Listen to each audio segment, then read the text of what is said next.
Selamat bertemu kembali di pembelajaran kimia kelas 12.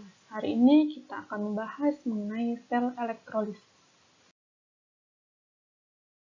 Video ini Ibu buat untuk membantu Ananda dalam mengumpulkan data, mengolah data, dan melakukan verifikasi dalam mengerjakan LKPD elektrolisis 01. Setelah Ananda menonton video penyepuhan emas dan melakukan identifikasi masalah, Ananda diminta mengumpulkan beberapa data. Kumpulkan data yang dibutuhkan melalui video ini. Penyepuhan emas merupakan salah satu penerapan dari elektrolisis. Pada sel elektrolisis terdiri dari elektrolit dan elektroda, dan elektrodanya terdiri dari katoda dan juga anoda. Pada proses penyepuhan emas, yang bertindak sebagai anoda adalah emas murni dengan katodanya berupa koin perak. Elektrolit yang digunakan adalah larutan AuCl3 yang akan terion menjadi Au3+ dan 3Cl-. Kation akan bergerak ke katoda, ini yang menyebabkan koin perak terlapisi oleh emas, dan anion menuju ke anoda sehingga terbentuk gelembung-gelembung gas. Setelah Ananda mengetahui proses penyepuhan emas, sekarang kita akan masuk ke materi sel elektrolisis. Elektrolisis artinya penguraian suatu zat akibat adanya arus listrik. Zat yang terurai dapat berupa padatan, cairan, atau larutan. Arus listrik yang digunakan adalah arus searah. Dalam sel elektrolisis terdapat bagian-bagian yang disebut elektroda dan elektrolit. Tempat berlangsungnya reaksi redoks dalam sel elektrolisis sama seperti sel volta, yaitu di anoda oksidasi dan di katoda reduksi. Perbedaan hanya terjadi di kutub elektroda. Pada sel elektrolisis, anoda positif dan katoda negatif. Reaksi redoks pada sel elektrolisis terjadi di katoda dan di anoda. Di katoda terjadi reaksi reduksi. Reaksi yang terjadi di katoda dibedakan sesuai wujud dari garamnya. Ada larutan garam dan leburan garam. Untuk larutan garam dibedakan dari jenis kationnya, yaitu ion hidrogen dan ion logam.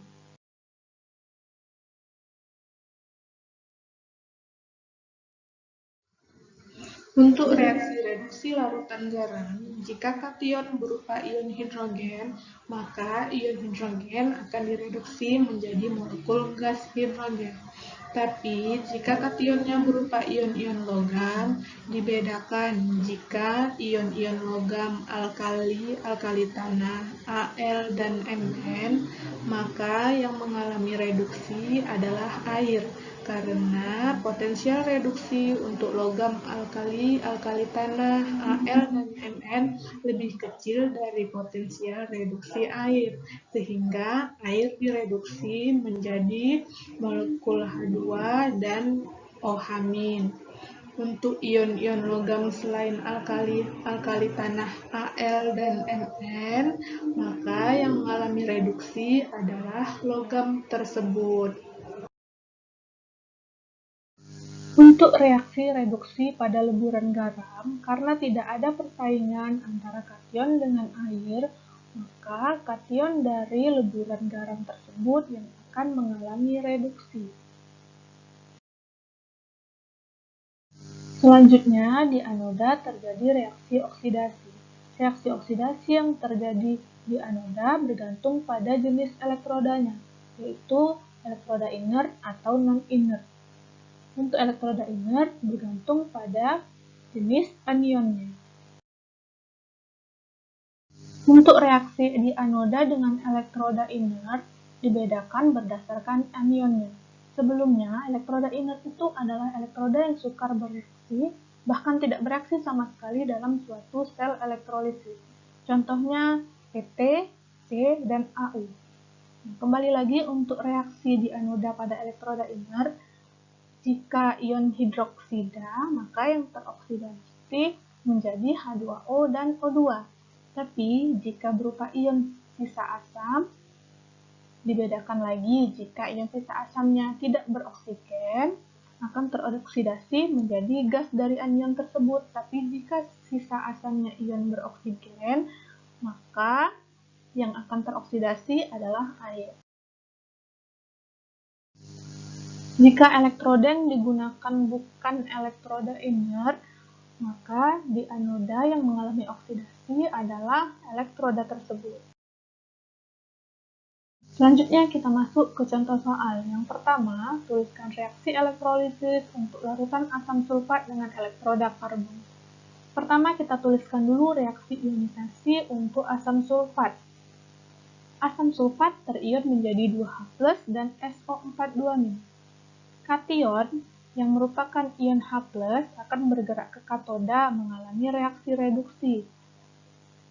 Anion yang merupakan SO42- akan bergerak ke anoda mengalami oksidasi. Tetapi SO42- merupakan ion sisa asam yang beroksigen, sehingga yang teroksidasi adalah air.